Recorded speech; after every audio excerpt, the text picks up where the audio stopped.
Okay, good morning everyone. So this time, we will talk about parallel lines cut by transversal. This is actually a topic from the Mathematics 8. So the introductory part of the geometry. So we are now in parallel lines cut by transversal. So we have here two parallel lines, M and N. Another two parallel lines, P and Q, but we can consider this one P and Q as our transversal to the line M and N. So we have here condition for letter A. Name all congruent angles formed by parallel lines M and N. This line, parallel lines M and N, and the transversal Q. So actually there are theorem that is signifies these two parallel lines cut by transversal. Accordingly, if two parallel lines cut by transversal, corresponding angles are congruent. Alternate interior angles are congruent. Alternate exterior angle are congruent. But angles lie on the same side of transversal are supplementary. Okay? Let us have here letter A. Name all congruent angles formed by parallel lines M and N with the transversal Q. Okay? So we will have to disregard this line P. This line P. We will have to focus on this one. Okay? Because we have these two parallel lines and we have this transversal Q.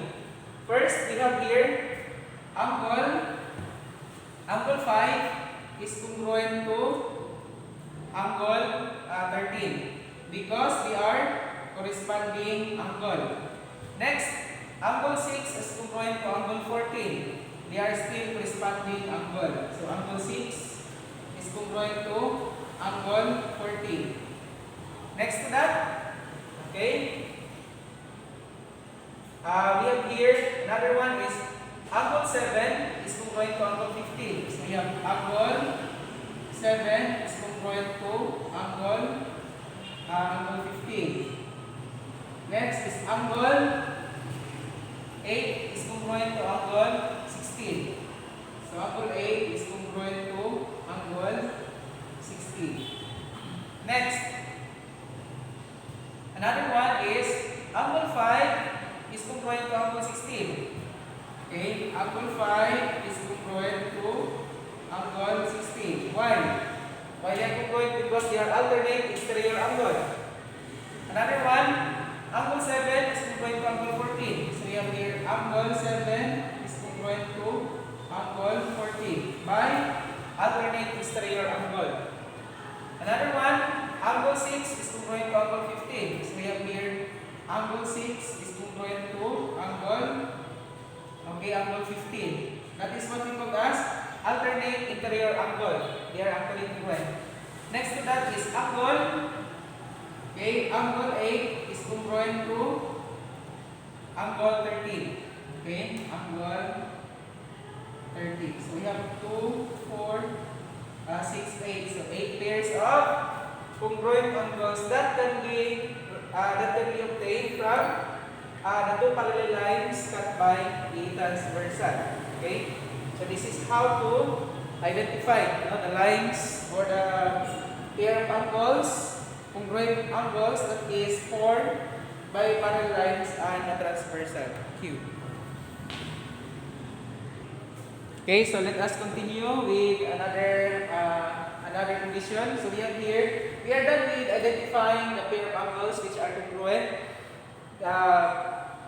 obtained by the parallel lines and the transversal. So this time we will proceed now to the identifying the postulate and theorem that will support the given statement.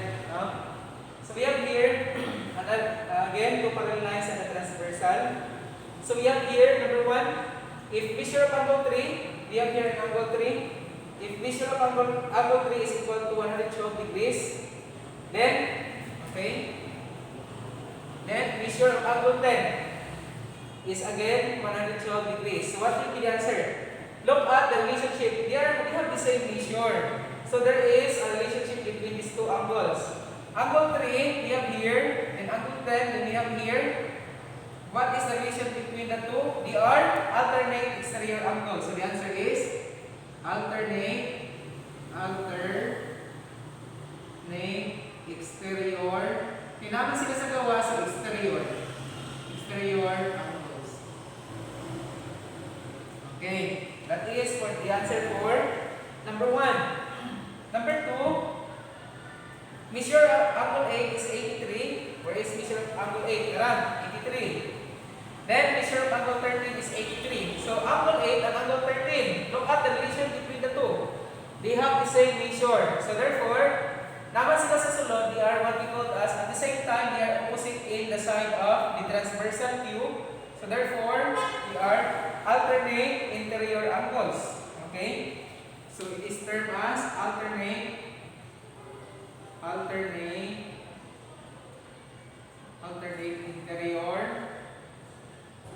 interior angles. Next, number 3. If measure of angle 2, where is angle 2 here, is 121 degrees, then measure of angle 6 is also 121. Angle 2 and angle 6, what is the relation between the two? Suppose this one are two parallel lines P and Q, and we have here transversal M. So therefore, angle 2 and angle 6 are congruent. So what is the relationship between these two angles?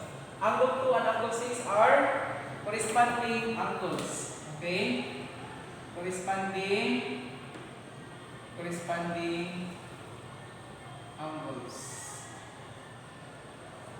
Okay, so that is how to find out, okay, the postulate and theorem that will support the given statement, particularly if that statement is pertaining on the parallel lines and the transversal.